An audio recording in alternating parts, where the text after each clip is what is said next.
Welcome to the Life in Football Podcast, baby. I'm your host, Mike Feed. And this your co-host Cole and Moore. You know we loving life and enjoying football. Today we got a baller who did his thing in college and he did his thing in the NFL. And he a Super Bowl champ as well. He goes by the name of Mike Cole. And he won that Super Bowl with the New York Giants. He played at Arkansas in college and he also played at Alabama State where he was my teammate. And his daddy was our head coach. Now ain't that something to top it all off to have a dad as your head coach and you a ball on the team and he got drafted out of HBCU, Alabama State, baby. But without further ado, I'm gonna go ahead and let Simo bring him on. How you doing, Mike? Hey, how y'all doing, bro? Appreciate you having me, Fig. Simo, appreciate that, man. Hey, no problem, man. It's definitely a blessing to have you on, man. Especially a Super Bowl champion at that. Man, it was a great experience, man. I can't even front about that, man. But it was nothing like being at Bama State. Listen, I want to hear about both of them. I want to hear how because you was at Arkansas University at first and then transferred to Arkansas State. I want to actually hear. I mean, Alabama State. I'm tripping. You made me think of Arkansas like that, but I just want to hear how it was to go from a big time D1 in the SEC to Bama State. Like, how was that transition and how was your mindset? Because everybody trying to go. I gotta go D1. I gotta go big time. Like, how was your transition? Yeah, man. I mean, it's a deep question because it's so many things that are tied to that. But I can speak as I was 22 at that time. I think when I transitioned to Alabama State, I had already graduated, and it was hard leaving there. I ain't gonna lie about that. It was hard leaving some of the guys that I hustle with, a grind with. I was there with Tavares for 2 years before he left and went to Bama State, and I was a receiver my first couple years at Arkansas too before I moved to corner. So coming down to Alabama State, my mindset, I was just hungry. I was a little hurt, upset, but that just fueled me to try to become the best teammate and lead by example. And I tried to play my heart out every snap, and connect with the guys that was there, man. And it was a beautiful thing, man, because everybody there just wanted to win. So, I mean, I'm a defense. Our defense was ranked like top 5 in the country that year. Fig, he was out there balling. So, man, it was a great experience. Now, how was it when you played in the Super Bowl? Well, actually, how was it when you got drafted? Did you know you was gonna get drafted? I had a pretty good idea. I played in the Senior Bowl and the East West Shrine game. I did really well in the East West game, and then did really well in the Senior Bowl. I had a good 2 year. I was a 2 year starter at Arkansas before I transferred, so I had some good film out there. But you know how they usually view being at HBCU, so you just never know how they view you all the time. So, but like I said, it was a blessing to get drafted by the Colts and playing for Coach Dungy, the first black coach to win a Super Bowl. They just came off that Super Bowl victory, so just being around that euphoria and playing against the Hall of Famers and Peyton Manning and Marvin Harrison, list goes on. Probably got a couple more guys that's gonna go in the Hall, but I mean that draft day was amazing, man, and I just feel like that's something I got to carry in with me with my teammates. To be honest with you, because that it's not a lot of you HBCU guys there, and it's kind of like a little a bond on that level. I know Johnny Baldwin was from Alabama A&M, and he got drafted, I think, by Detroit. So we played them in one of my preseason games, and didn't even know him like that at first. But it's a brotherhood in there for the HBCU guys to get to come up on that level. Cole, you right, man. We was one of the top defenses in that D1 AA college football at that time. And we was really just handling business, man, all across the swag. And not only to mention that, but for y'all who don't know, that year prior, Tavares Jackson got drafted, and then after Mike Cole's senior season, he got drafted out of Alabama State. So that was two back-to-back years, guys getting drafted out of an HBCU which is Alabama State, getting drafted, and they did they thing for us in the All-Star games and everything. So Cole, give your experience to the people, how it was at Bama State, and the love that the people showed you, that after coming from Arkansas, coming out there to playing with your dad. Because I gotta say this, we was already speculating that you was coming. Like we heard about it, but we didn't know how true it was.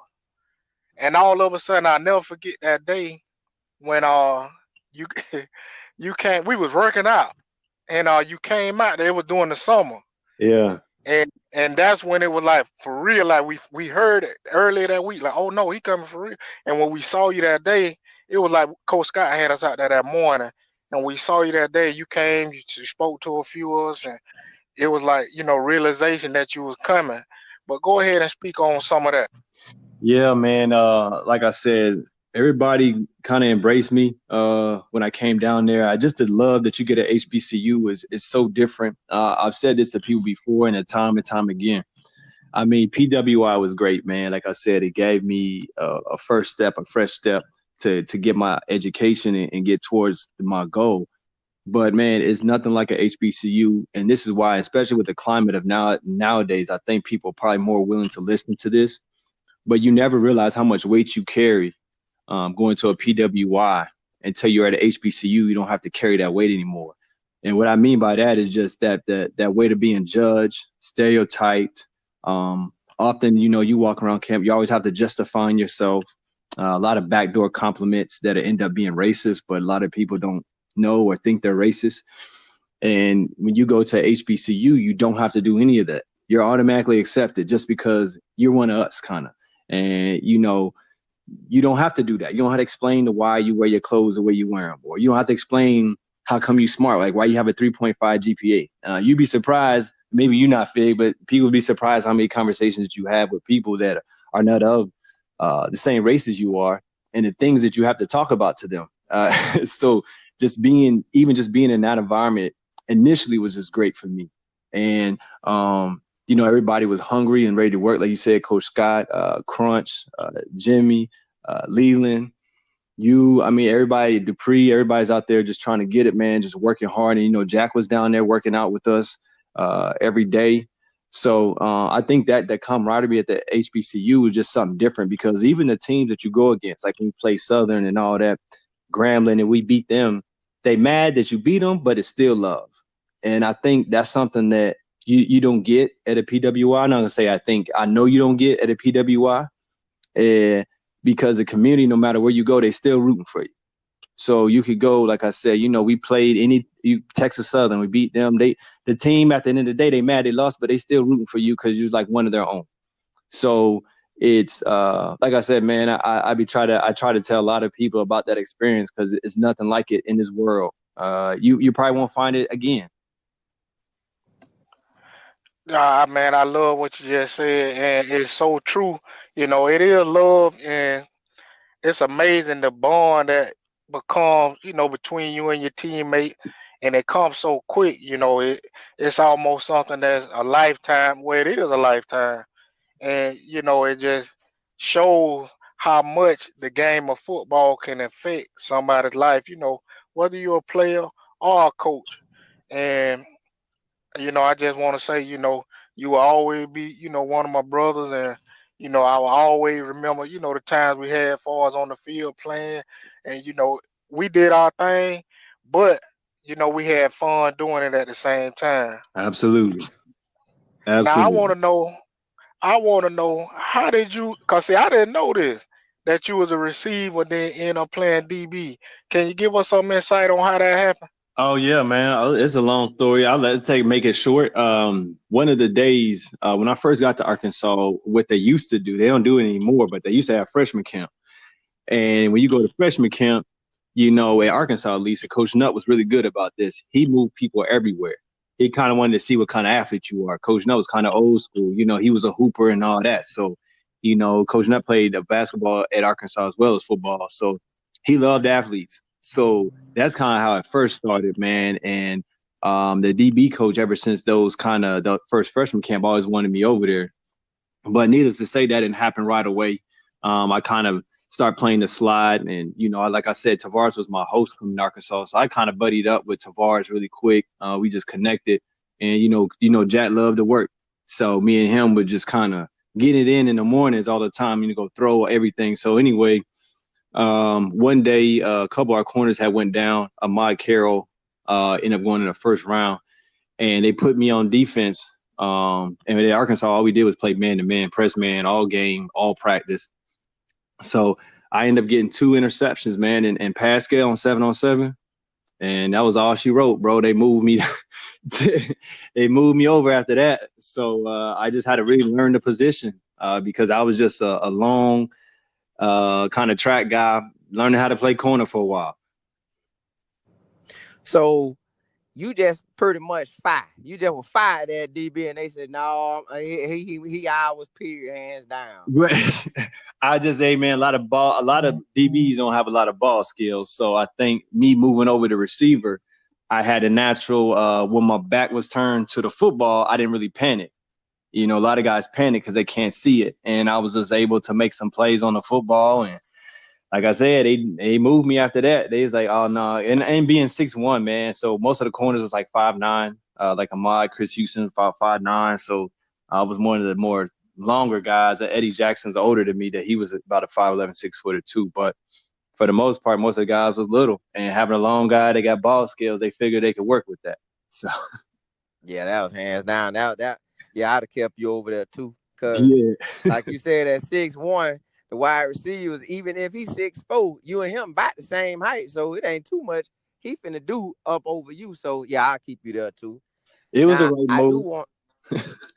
I do want to ask you though a very important question. Now you say you left Arkansas with your degree. Did you actually get the master's at Bama State, or how did that go? No, I didn't. I didn't finish it. I wish I did. It's one of my things that, dang, I started something I didn't finish. I often think about trying to finish that, and having that degree say Alabama State as well. Like I said, man, it's a lot of pride for me, being from Alabama State. So anytime I can rep the school or my boys, like Fig said, the defense, anything, any of my teammates, man, I do that because there's a lot of good players and a lot of good dudes doing a lot of great things that just don't get the recognition they deserve. So even when I was on that level, man, with a whole bunch of other people, I always brag about my teammates at State. Cole, if you could give us a little experience, how it was playing for your dad, and was it something that you always thought about? And just kind of give us the insight or even the talk about you coming, before the decision was made, and how y'all came up to that decision. Oh man, that's a long story. I'm not gonna out nobody right now, but playing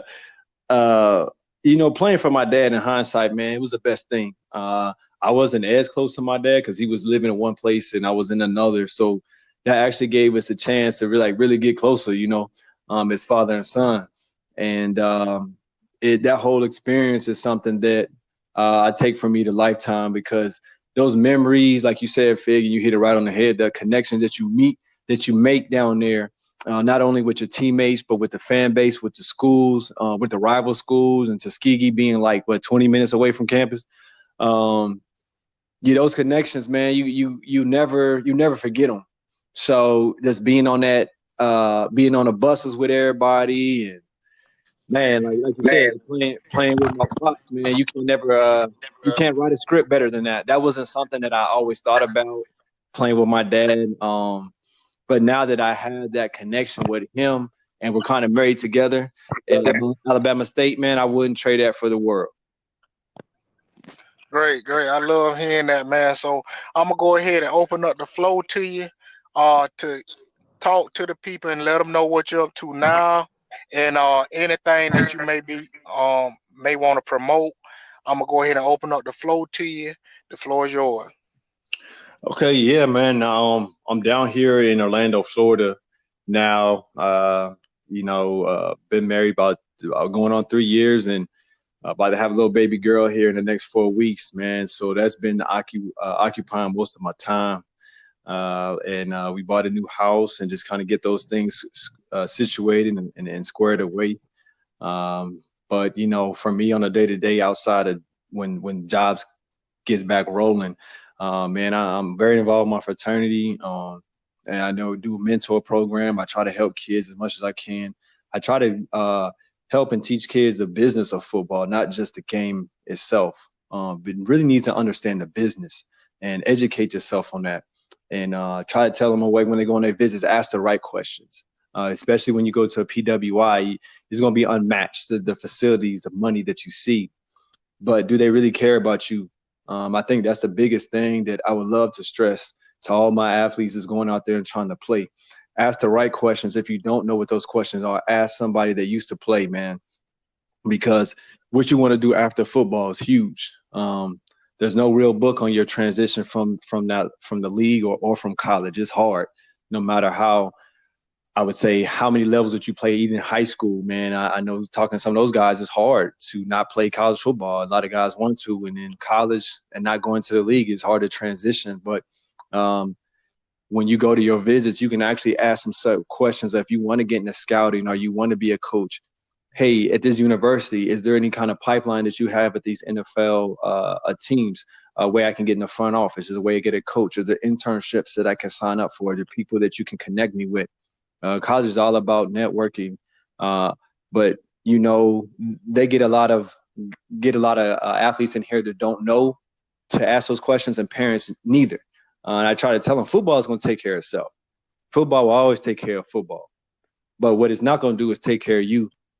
So you have to be the captain of your ship, and sometimes it's hard to learn that at 17 years old. You don't know nothing yet. So I try to do my best, man, along with some other guys and try to educate those guys on those kind of questions they need to ask. Because when you leave that game, if you get to play professionally, nobody cares about what you did for 2 years. If you make the league, 2.5 years, the league average, you'll be 24, 25 years old maybe, and still looking for a job. Nobody cares you played in the NFL for 2 or 3 years. You know what I mean? So it's very, very difficult. So I would love to, if anybody's listening to that part, man, any athletes, definitely take heed to that. Please take heed to that. There's a lot of guys out there suffering from depression and other those kind of things, especially in the Black community, man. And we need each other. Even if you're not playing a sport, if you're a student, man, I'm telling you, a lot of these athletes need you, and they don't know that. They need you, and they need to feel that love, man, and just network and help each other, uplift each other in the community, outside of the community, because it's bigger than ball. As we can see now with everything going on right now, it's way bigger than ball. It's always has been bigger than ball, but that spotlight hasn't been on it. So I'm kind of glad that it is on it right now, and this is a perfect time, a prime time for us in the Black community to help one another, educate each other, just not on sports, culturally, economically, all those things that we can do, man. I hope these guys hear this and man, start in high school, man. Get together, go to college, go to HBU, and perpetuate that, man. It's nothing like Black excellence. Everybody working on the same page is a powerful thing, and we're starting to see it here. I'm praying that these athletes realize they hold a lot of the power, a lot more than what is made for them to believe. So sorry about that. That's my soapbox right there, man. It's just something I'm really, really passionate about, helping those guys that come behind me. Well, y'all heard it right there, man. That's Mike Cole. That's one of my teammates. And, it just was a great thing to have him a part of our team. We welcome him with open arms. But y'all heard what he just said. It's a great opportunity where you can choose a HBCU. I'm telling y'all, man, if y'all get a chance, go check out Alabama State. They got one of the nicest facilities, not just in Black college ball, but college football, period. And check this out. He was a Super Bowl champ, got drafted out of Alabama State. Tavoris Jackson, he came out of Alabama State, got drafted, and he was a Super Bowl champ. Reggie Barlow, he came out of Alabama State, and he got drafted, and he's a Super Bowl champ. Now, y'all just listen at that. That's amazing. So I'm telling y'all, take that in and take what he said into consideration And also, if you want to get up with him, his name Michael Cole. Y'all just Google his name. I'm telling you, you'll find him. And y'all need to get in contact with him, especially if you're a high school player or a junior college player. But I'm going to leave y'all like I always leave y'all. Keep your head up and not down, or else you'll fall to the ground. This is the Life in Football podcast. Catch you next time.